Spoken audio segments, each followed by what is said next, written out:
The moment my ex-wife reached across the table, looked me straight in the eyes, and quietly asked, "Can you pretend to be my husband one last time?" I honestly thought she was joking. We hadn't been married for almost 3 years. We barely spoke unless it was absolutely necessary. And yet, somehow, there I was, sitting across from the woman I once believed I'd grow old with, listening to the strangest request I'd ever heard. At first, I said no. It sounded ridiculous. But I had no idea that saying yes would uncover a secret she'd been carrying alone for years. A secret that would make me question everything I thought I knew about our marriage, our divorce, and the feelings I was convinced had disappeared. My name is Ethan Brooks. I'm 34 years old, and until that Friday afternoon, I believed some stories only moved in one direction. You meet someone. You fall in love. You build a life together. Then one day, it falls apart. You move on. At least, that's what I kept telling myself. For nearly 3 years, that version of the story helped me sleep at night. Whether I actually believed it, that's another question. I met Claire when we were both 25. She had this effortless way of making people feel important. Not because she talked a lot. Because she listened. Really listened. The first time we met was in a bookstore downtown. I reached for the last copy of a novel at exactly the same moment she did. I offered it to her. She smiled and said, "Only if you let me buy you coffee to say thank you." Looking back, I probably should have realized right then that she had a habit of rewriting every situation in the most unexpected way. Coffee turned into dinner. Dinner turned into weekend trips. Weekend trips turned into late-night conversations about the future. 2 years later, we were standing in front of our families, promising forever. And for a long time, forever felt possible. People often ask what caused our divorce. They expect some dramatic story. An affair. A betrayal. A huge fight. The truth is far less exciting. We slowly became strangers living in the same house. I buried myself in work. Claire buried herself in helping everyone except herself. We stopped talking. Then we stopped asking. Eventually, silence became easier than honesty. By the time we realized how far apart we drifted, neither of us knew how to find the way back. So we signed the papers. Split everything evenly. And walked away. There were no screaming matches. No courtroom battles. Just two people quietly accepting that love wasn't always enough. Or at least, that's what we thought. Life after the divorce settled into something predictable. I worked. Went to the gym. Spent weekends with friends. Occasionally dated. Nothing serious. Claire disappeared from my daily life. Sometimes I'd hear updates through mutual friends. She'd started a new job. Moved into a small apartment. Volunteered at a local community center. She sounded happy. Or at least, everyone assumed she was. I never asked. Part of me thought it wasn't my place anymore. Another part of me was afraid of the answer. Then, one Thursday afternoon, my phone buzzed. Her name flashed across the screen. For a few seconds, I just stared at it. She almost never called. When I answered, there was a long silence before she spoke. "Ethan." Her voice sounded calm. Too calm. "Can we meet?" No explanation. No small talk. Just those 3 words. Something about the way she said them made it impossible to refuse. An hour later, we were sitting in a quiet cafe near the river. The same cafe where we'd celebrated our first wedding anniversary years earlier. Neither of us mentioned that. Claire looked different. Not older. Just tired. The kind of tired that sleep doesn't fix. She wrapped both hands around her coffee but never took a sip. Finally, she looked up. "I need a favor." I laughed softly. That's usually how horror movies start. For the first time that afternoon, she smiled. It disappeared almost immediately. My grandmother's turning 80 this weekend. I nodded. I remember. You do. She used to beat everyone at Scrabble. Claire actually laughed this time. She still does. For a moment, everything felt strangely familiar. Then her expression changed. She doesn't know we got divorced. I blinked. What? Claire lowered her eyes. When she had her stroke 2 years ago. Her memory became complicated. I listened carefully.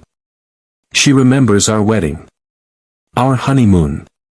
The Christmas we spent at her house. But she doesn't remember the divorce. I leaned back. So, what are you asking?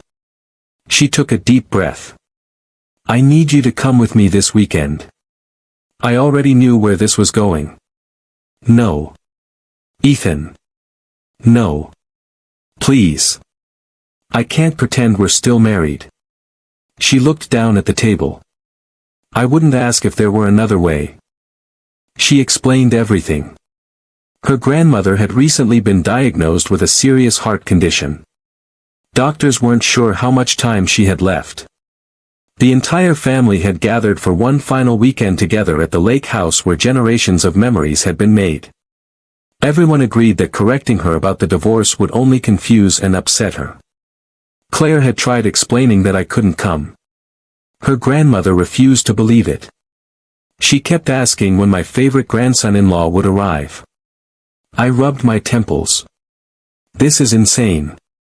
I know. It'll only make things harder. I know. You should tell her the truth. Claire looked at me with eyes that suddenly seemed much older than I remembered. What if the truth is the last thing she hears from me? That sentence stayed in the air between us. Neither of us spoke. Finally. She whispered. I just want her last happy memory to stay happy. I looked out the cafe window. Rain had started falling. People hurried down the sidewalk, umbrellas opening in every direction. My life had felt simple that morning. Now it suddenly wasn't. I turned back toward Claire. One weekend. She looked up hopefully. One weekend, I repeated. And after that, we go back to being who we are. She smiled. A small, grateful smile. Thank you. I didn't realize then that saying yes would become the beginning of a story neither of us expected. The next morning, we left for the lake house together. The drive took almost 4 hours. At first, conversation came in short, careful pieces. Weather. Traffic. Music.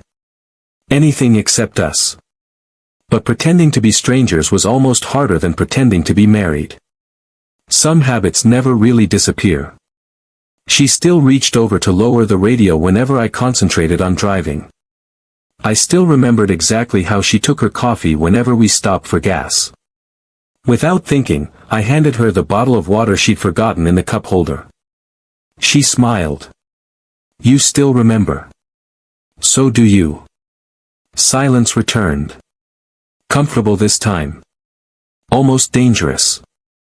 As the lake came into view through the trees, Claire quietly said. If this gets too difficult.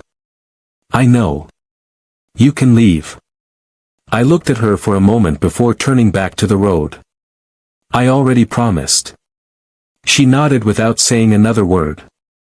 Neither of us noticed the family SUV parked behind us. Or the man standing on the porch. Watching our car pull into the driveway with an expression that suggested he recognized me. And wasn't happy to see me. The man standing on the porch didn't bother smiling. He crossed his arms as Claire and I climbed out of the car, his eyes moving from her, to me, and back again. Well, he said, forcing a laugh that didn't sound amused. Look who finally decided to show up.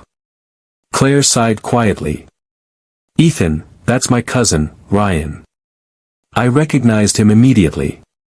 We'd met a handful of times during our marriage. Back then, he'd always been polite. Today, he looked like he'd rather see anyone else. He walked down the porch steps and stopped in front of us. "I thought you two divorced." Claire answered before I could. "We're not talking about that this weekend." Ryan raised an eyebrow. "So we're pretending now?" His voice wasn't loud, but it carried enough that a few relatives turned toward us. Claire stepped closer to him. "Our grandmother doesn't know." Ryan looked toward the house before lowering his voice. "I get it."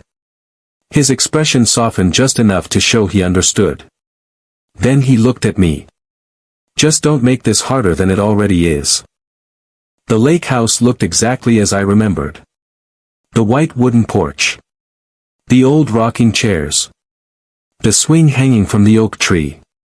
Even the smell of fresh pine mixed with lake water instantly pulled me back years. So many memories lived here. Some of them beautiful. Some of them painful. Inside, family members greeted us with warm smiles. Most of them already knew about the divorce. Yet everyone played along. Not because they enjoyed pretending. Because they loved Claire's grandmother. Sometimes kindness asks people to carry uncomfortable truths for a little while. Then I heard a familiar voice. "Ethan." I turned. There she was. Margaret. Claire's grandmother. Smaller than I remembered. A little slower. But her smile hadn't changed at all. Before I could say anything, she wrapped me in the tightest hug she'd managed in years. "I knew you'd come." My throat tightened. "I wouldn't miss your birthday." She smiled at Claire. "I told everyone." Then she reached for both our hands and placed them together. "See? I always knew you two belonged together." Claire looked away. I squeezed her hand gently. Not because we were pretending. Because, in that moment, she needed someone standing beside her. The first evening passed more easily than I expected. We helped prepare dinner. Played cards. Listened to Margaret tell the same stories she'd told 100 times before. Nobody corrected her. Nobody interrupted. Every laugh felt genuine. For a few hours, it almost felt like time had moved backwards. Then, after dinner, Margaret asked us to take a walk down to the dock. Just the three of us. The sunset painted the lake in shades of orange and gold. She sat quietly at the end of the dock, watching the water ripple. "You know," she said softly, "marriage isn't about never hurting each other." Claire froze. Margaret continued. "It's about deciding that the person beside you is still worth walking back to." Neither of us answered. She smiled without looking at us. "You two always reminded me of your grandfather and me." Then she laughed. "We argued all the time." Claire finally smiled. "So did we." Margaret nodded. "I know.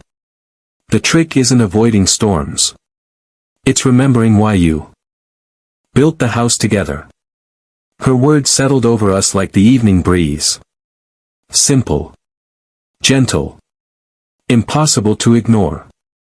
Later that night, I couldn't sleep. The guest room overlooked the lake. Around midnight, I noticed someone sitting alone on the dock. Claire. I grabbed my jacket and walked outside. She didn't turn around. "I knew you'd come." I sat beside her. For several minutes, neither of us spoke. Finally, she whispered. "I hated signing those divorce papers." I looked at her. "You did?" She laughed quietly. "I cried the whole drive home." I stared across the water. "So why didn't you say something?" She rubbed her hands together. "Because every time I tried, I thought you were already gone." Those words hit harder than I expected. I swallowed. I thought the same thing. She looked at me. For the first time in years. We weren't talking about the past. We were finally telling the truth. I kept waiting for you to ask me to stay. I kept waiting for you to tell me not to leave. Silence. The painful kind. The kind filled with years neither of us could get back. The next morning, everything changed. Ryan found me in the garage. He closed the door behind him. I owe you an apology. I looked surprised. He sighed. I blamed you. For what? For the divorce. I frowned. He leaned against the workbench. But last year. I found something. He pulled an old envelope from his jacket. It was hidden inside one of Claire's boxes. He handed it to me. My name was written across the front. In Claire's handwriting. The envelope had never been opened. What is this? Ryan shook his head. A letter she wrote the week before the divorce. My hands suddenly felt heavy. Slowly. I opened it. Inside was one page. Just one. The first sentence made my chest tighten. Ethan. If you're reading this, it means I finally found the courage to give you this letter. I don't want a divorce. I just don't know how to ask you to fight for us anymore. I stopped reading. I couldn't. Not yet. Ryan spoke quietly. She never gave it to you. I don't think she could. That afternoon, I asked Claire to walk with me. We stopped beneath the same oak tree where we'd taken wedding photos years earlier. I held up the letter. Her face went completely pale. Where did you get that? Ryan. She closed her eyes. I forgot it existed. You never gave it to me. I know. Why? Tears filled her eyes. Because the day I finished writing it. You came home exhausted. You barely looked at me. And I convinced myself I'd already lost you. My voice cracked. Claire. She shook her head. No. I made a choice. I stopped fighting. And I've regretted it every day since. For a long moment. Neither of us moved. Then I reached into my jacket. I have something too. She looked confused. I smiled sadly. I carried our wedding ring in my coat pocket for almost 2 years. Her eyes widened. You did? I kept telling myself I'd throw it away. I never could. She laughed through tears. So did I. Without thinking. We both reached into our pockets. And there they were. 2 wedding rings. Neither of us had truly let go. That evening, Margaret's birthday celebration filled the house with laughter. Music echoed through every room. Children ran across the porch. Family gathered for one last photograph. Just before the picture was taken, Margaret looked at us. I have one birthday wish. Claire smiled. What is it? Margaret reached for both our hands again. Whatever happens after this weekend. Don't let fear make your decisions. The camera flashed. Capturing a moment none of us knew would become one of her last. 3 weeks later. Margaret passed away peacefully. Her funeral brought everyone back to the lake house. This time. There was no pretending. No secrets. No roles to play. After the service, Claire and I walked down to the dock one final time. The wind moved gently across the water. She looked at me. So. What happens now? I smiled. This time. We don't rush. We don't pretend. And we don't assume the other person knows what we're feeling. She nodded. I like that. I reached for her hand. Not because anyone expected us to. Not because we were acting. Because it finally felt honest.